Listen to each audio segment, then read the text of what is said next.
Welcome to the Veterans Voice, where we highlight programs and services for veterans in the greater Houston area. I'm your host, Tim Stroud. Let's get into it, shall we? The Greater Houston Veterans is a mecca for so many veterans and their family members as they exit their service because we offer jobs and support and a great community. With that, you need to know how to navigate those programs because there could be an amazing veteran service organization that has resources for you right across the street. But if you don't know it's there, those services simply don't exist. The first organization up today is run by Jay Coppock. He's an amazing friend of mine, and I was actually on the phone with him right before this call. We were just talking about some amazing projects that are coming up in the greater Houston area. He is the COO of a local credit union. He's also the commander-in-chief for SERV. Welcome to the show, Jay. Thank you very much, Tim, for having me this morning or this afternoon. That is correct, sir. For those who have not connected with you or the organization, first of all, SERV isn't just a name, it's an acronym and it has a meaning from it. So let's start there first, shall we? Okay, SERV is an acronym, Southeast Resource Veterans Effort. Sometimes it doesn't necessarily flow as well as we'd like it to, but we got the word SERV in there almost 8.5 years ago. So that was works out really well for us in that regard. So, okay. Now, the ever important question is, what in the heck does SERV do, Jay? So SERV actually has two very specific programs. And one of them is our original foundation was built around networking and connecting service organizations around the greater Houston area to our veterans. And so how that worked was taking a nonprofit, introducing, an executive director of one nonprofit, introducing them to another nonprofit, and then having them share resources. And when we started this back in August 2015, it's exactly what happened. I had 3 or 5 organizations that I knew got together. We started collaborating and found out that if we can share resources, we could spend each other's money. We could actually help a veteran beyond just what the call of our individual organizations were, and have a much better result overall for that particular veteran. So in that last 8 years, we've gone from that original 6 to about 70. Okay. And so campshield happens to be who's on here as well today. They happen to be one of our groups. And basically what we do is that we kind of help triage.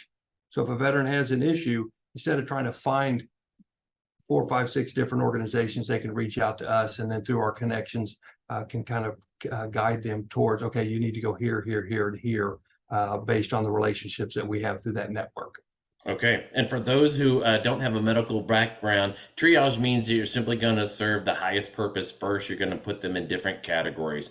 And that's exactly what SERV and the partnering organizations do on a monthly and a weekly basis. Jay and the team come together and make sure that the veterans and their family members know these benefits, because usually if you have one need, there are several more that are needed through that family and the programs. And with that, there's a no wrong door approach. Jay, would you talk about that and how if a veteran comes to you for one need, they may wind up with multiple resources? Okay, so and then the second part I was going to talk about is that a few years ago we found out that because it all goes together. The second thing we found out in Galveston County was that a lot of the resources are in Houston or Harris County, and so about 4 years ago we started fundraising, and now we have the ability to help folks in our area with emergency financing for their house or for utilities, their cell phone bill, their car notes, things that are going to keep them from living the correct life overall. So based on what based on your question, what typically happens is that and if somebody is coming to us for they need to pay their electric bill, and this was a perfect example of the network. Had somebody come in and say, hey, I want to pay my electric bill, looked at it, it's $800. And it was in September. So there's no reason for any house in the state of Texas to be at $800. And so one of the people that participate in the group is an air conditioning company. And I know that's simple, but they went out for free. They assessed the ability for that person to look at that air conditioner, and found out that it was 25 years old and broken. And so part of that was another group that we have actually does grants for veterans. So we reached out to them. This individual, based on an $800 electric bill, ended up getting it completely replaced through a grant program called Haven Grant through the state of Texas. And so trying to just not solve the one problem, but determine whether or not there is a need outside of that. And that happens quite a bit. Campshield on here as well. If it's a female veteran that needs, services, they may call for electric bill as well, but then we connect them with Campshield so that they could go out and have mental health resources. They could have female mentorship and peer networking and things of that nature, which go beyond just the typical paying for the electric bill, if that makes sense. Jay, it does. And I know, and because I've been with the organization for several years and I've witnessed firsthand of what you're doing for veterans in the community. I want you to talk about two more things before we wind up on time today. If you would talk about the resources available for those who are mobility challenged or food insecure, and any special projects you may have coming up this year. Okay, one, in conjunction with Combined Arms in the Houston area, John Smith and I and a couple other folks had gotten together to create a food distribution network down in Galveston County. It's the only one down in this area that is strictly for veterans. Once a month, we service anywhere from 200 to 300 family members each and every month with food insecurity. Those that in having that particular program helps out a lot, because food insecurity in the veteran spectrum is a lot larger than I thought it would be. Your question about mobility, we have a lot of folks that just won't go from Houston or go into Houston to DeBakey. So we have great resources down here in Galveston and in Texas City. So being able to find them and then connecting them with individuals that might be able to take them on over to the VA here in Texas City or Galveston, or take them to an appointment, whatever the case may be. It's a lot easier from a local standpoint to do that than it is to try to get somebody from Galveston to DeBakey down in downtown Houston. So that helps out tremendously, having those contacts and that network to have that veteran have that ability. Right, Jay, I know it's a challenge. See what I did there? To find resources in the community sometimes. How is the best way for veterans and family members to reach out to serve? The best way to do it is just email us, info@setexasheroes.com. So SE, is short for Southeast. So info@setexasheroes.com. You don't even really need to know everything that you need. You just got to start somewhere. Just ask the question. And from there, we would reach out to a multitude of other organizations to say, can you help this person, especially depending upon where they're located in the greater Houston area. I get requests from Tomball, Cypress, Montgomery. I've got one from Georgia, Florida, Louisiana. And what's nice is that we've got a lot of connections with groups locally that are also national organizations. So they have the ability to really increase that outreach tenfold just by, being able to connect with each other. Thank you. We've been talking with Jay Coppock from SERV, and after the break, we'll learn about a resource for women veterans.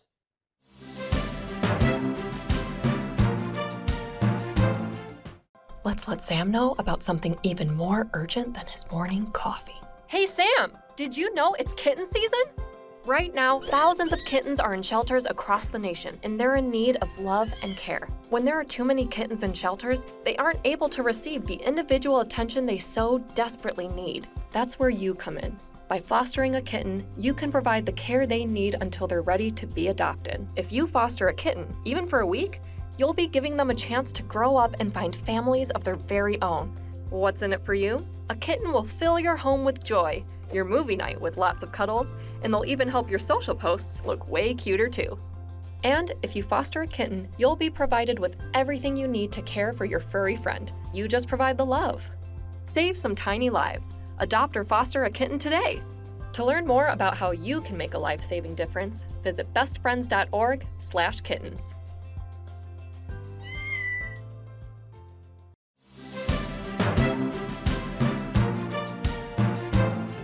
Welcome back to the Veterans Voice. According to the DoD, Department of Defense, almost 18% of our active duty are women, and they transitioned into the civilian sector just like everyone else. there needs to be a special need for them. And we're joined by Camp Shield and Tina Eldridge, who I've known for quite some time. Welcome to the show, Tina. Hi, Tim. Thank you for having me. Oh, absolutely. Love your smile and congratulations again on the newest addition to your family. Yes. All right. Well, let's talk about your work family today. Let's talk about Camp Shield, and for our women veterans and spouses that don't know about the program, if you would, let's go ahead and inform them. Okay, yes. So as you said, women comprise about 20% of the service members, and they're one of the fastest growing populations in the military. So Camp Shield, which is a legal name after military service, we're doing business as Camp Shield. We serve women veterans, and we were founded by and operated by women veterans. So Maggie Peterson, our CEO and founder, is an Air Force veteran. Along with myself, I also served in the Air Force. And she was one of the first female C-130 loadmasters. And so our mission is we collaborate to empower women veterans socially, emotionally, and physically so that she thrives after military service. Yes, and one of the things I love about it, because my daughter actually works alongside you, I'm so blessed to have a chip off the old block who loves to volunteer and do things in the community. Your organization embraces the entire family, and just because its focus is on women veterans, you don't shun the male veterans. You make sure they get connected as well, but you lift up all the women veterans and in the process, whether they've gone through military sexual trauma, post-traumatic stress, or other events in their military or after their career. So if you would talk a little bit about the classes, courses, and the retreats that Camp Shield offers. Okay, yes. And we do get anybody in the community connected to resources. We also serve women veterans children's through our retreats. We actually have a She Thrives retreat coming up this weekend in Rockport, Camp Zoo. So we usually hold our retreats about twice a year, and we serve at those retreats 20 women and 10 of their children that can attend the retreats. We have separate programming for the children to make sure that they get connected and they grow socially and emotionally as well. And then some of our other services, we offer workshops for different things. Some of them may be just fun community event, and some of them may be more educational, like how to navigate the VA services. Tina, let's go back to camp, because when I was a kid, camp was a great time for me and I love it. So when people hear that, they're thinking of different things. Let's dive in a little bit deeper and talk about some of the learning and healing that goes down at Camp Zoo. Yeah, so along with the children's programming, the women have separate programming so that they can focus on their growth.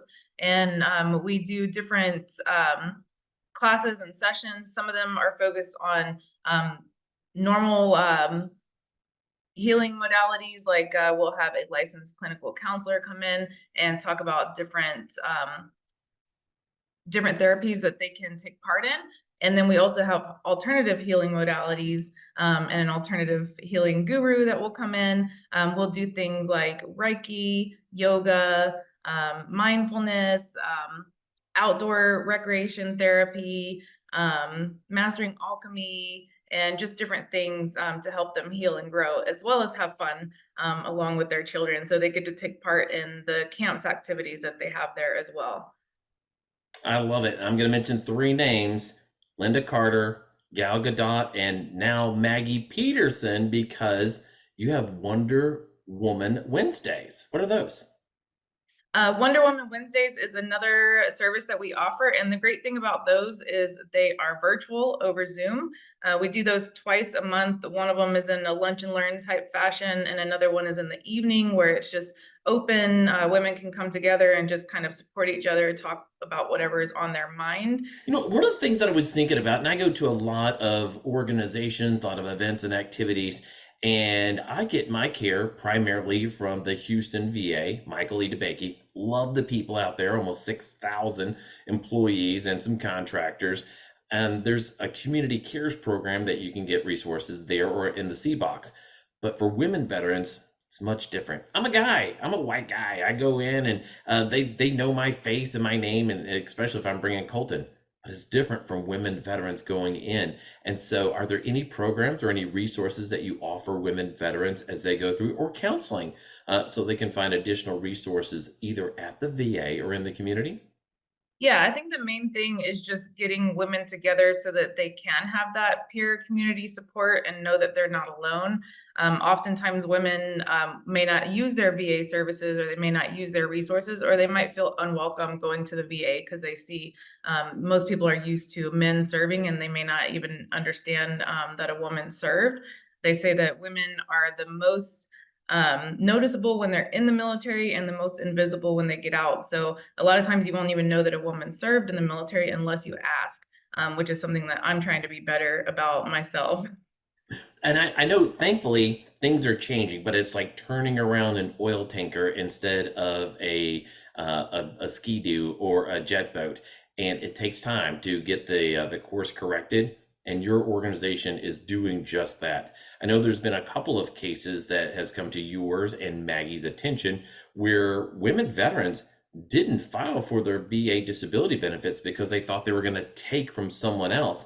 And they started out with a big old goose egg, and now some are 70 and some 100% disabled.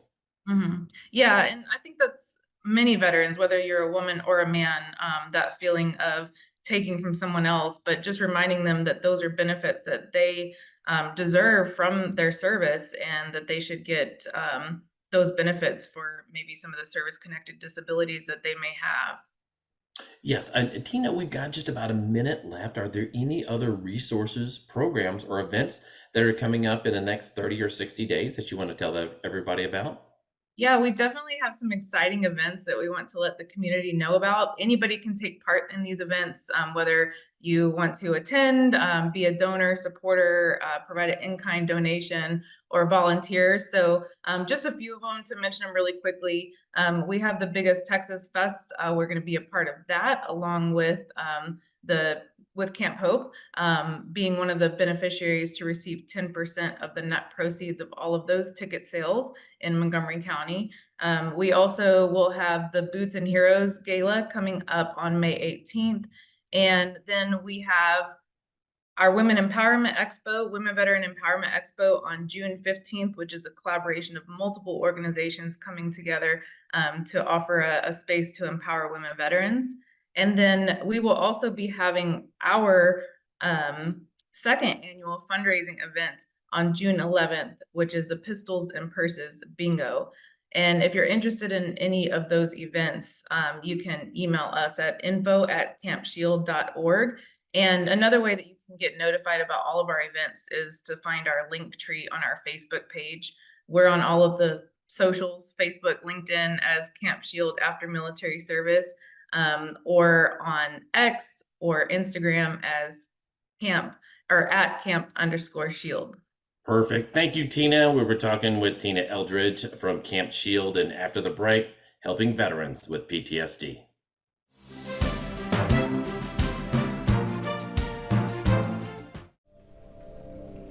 Never expected I would be a single parent, but it just turned out to happen that way. I don't have nobody and my kids need me. That's why I work from home. I don't like leaving their side. Yeah, when I first moved here, I had nothing. Then I found this church. If you're hungry, if they got it, they'll feed you. At least now I know I gotta, help if I need it.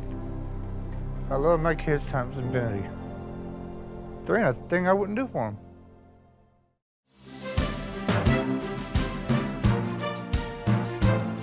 Welcome back to the Veteran's Voice. Post-traumatic stress is a challenging issue to address. The PTSD Foundation of America has a unique program to help veterans and their family members work through the trauma and find healing. David Maulsby is our guest today. He is the executive director of Camp Hope. Welcome to the program today. Great to be with you. Appreciate the opportunity. And great to see you again. Oh my goodness, you're one of the first organizations that I connected with when I moved to Houston about 11 years ago. We've been at it for a while. Yes, sir. It's good to know you. And your organization is nationwide, but there are a few organizations and people that haven't heard about you, and I want to get to the intricacies later, but let's go with the umbrella approach first, and let's tell people about what you do and where you're located. All right, so we deal very specifically with combat-related post-traumatic stress, and we serve the veteran. We also serve their family members. We have two basic programs.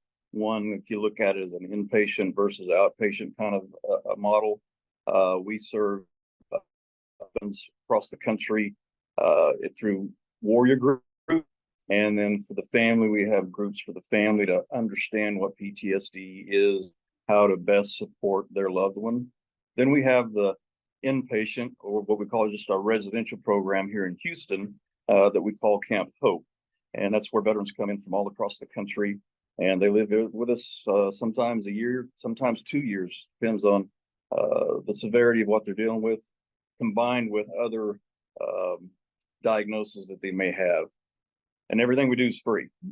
I love it, David. And this is not a mamby-pamby program where you're going to go out and pick bluebonnets. Like, there's nothing wrong with that, but you get in there and you actually find the root of the causes, and you get there, because it's kind of like going to the doctor if you're going to get any facial recognition, or you're going to get some work done. If you don't do the work on the inside, you won't see any real change. So let's talk about the inpatient programs and how people can get in touch with you. It is a very complex program, and it is literally starts at 7 o'clock in the morning and runs through 7 o'clock every evening. Obviously, there's some break times down throughout that, a lot of journaling and writing that they do during the course of the day, but we're covering part of their life. So we are combat-related post-traumatic stress, that's our niche. But if we don't deal with the other traumas and the other things going on in their life, they're not going to be successful long-term. So it's we have classes throughout the day. They also see licensed professional counselors each and every week. Then we throw at them some other modalities in combination with what we do, art therapies, equine therapies, lots of different opportunities for them to see what works for them, because what works for one individual may not necessarily work as well for another. So they are exposed to a number of different opportunities while they're here with us. It is the first 30 days they're here. They are blocked out from the world. They turn in cell phones. They have no access to the outside world. And things start to open up after the first 30 days. And we deal with those who have really pretty much burnt every bridge. It's their opportunity. And many that come our way have already attempted suicide, sometimes multiple times. The vast majority of them have addictions, not all, but the vast majority. But by the time they're done with our program, we want them to not only have a better understanding of PTSD, a full toolbox of tools to help them understand it and to better go forward with their life, but we also want them to have a successful, meaningful, purposeful life in front of them. So the last portion of our program is all about transition. And that's one thing we hear an awful lot about with our veterans, is the transition back into the civilian life. But it's true for all. And once you complete our program, where you've been pretty much isolated and with nothing but other veterans, you're going back out into a world, and you need to have a plan to do that successfully. And obviously that can include housing, include going back to school, starting a new career. We want to help set them up for long-term success. So it's not a short program. It's designed 6 to 8 months.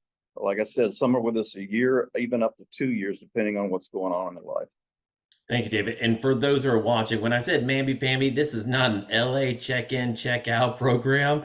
It's hard work for the veteran, the family members, and the staff, because you are literally in the mud again with them, and walking through the program. You're crying, you're hugging, you're pushing, you're pulling to get them on that road to recovery.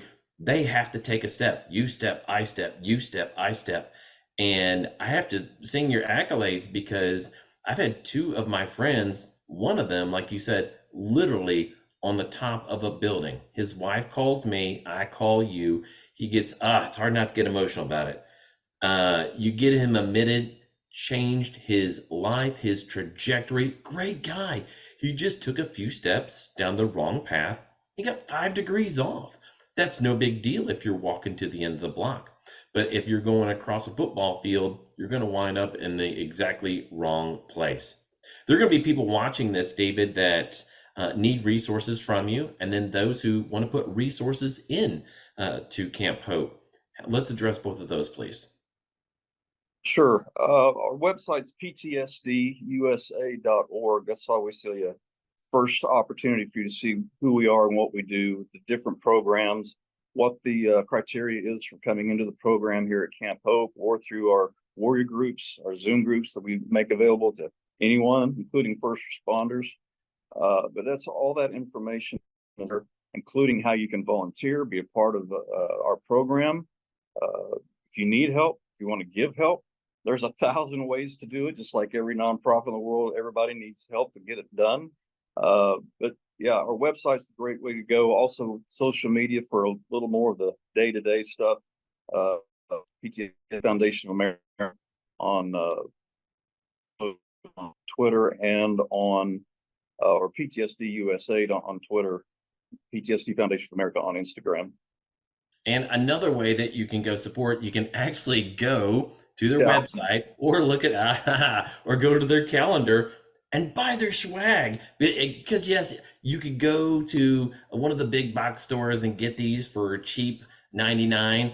But when you buy one of these, I have 2 of them, David. This is A&M colors because I used to work there. But way back in the day, I've got one HCC colors as well, and some other stuff. And I keep one at home. I keep one in the car. That way I can celebrate life and tell people about your organization. We've got about 30 seconds left. Do you have any events and activities that are coming up in the near future that people can get involved with? We have a lot of events, and some of them are a lot of fun. She mentioned it earlier. Campshield, about the biggest Texas music festival in Montgomery County. Also on Armed Forces Day, we have 2 crawfish boils going on. One in the world takes place down towards, and then one's on the north side of Houston. Hey, eat crawfish, help save lives. That's not a bad way to spend your day. I love it. David Maulsby from Camp Hope. And if you would love more information about anything that you saw on the show today, the organizations and the resources, visit our website at hccs.edu/Veterans Voice. An audio version of this show is available on Apple Podcasts. Just look for the HCC TV Podcast Network and bling, hit subscribe. For everyone here at HCC TV and me at Stay Tuned, thank you for joining us on the Veterans Voice.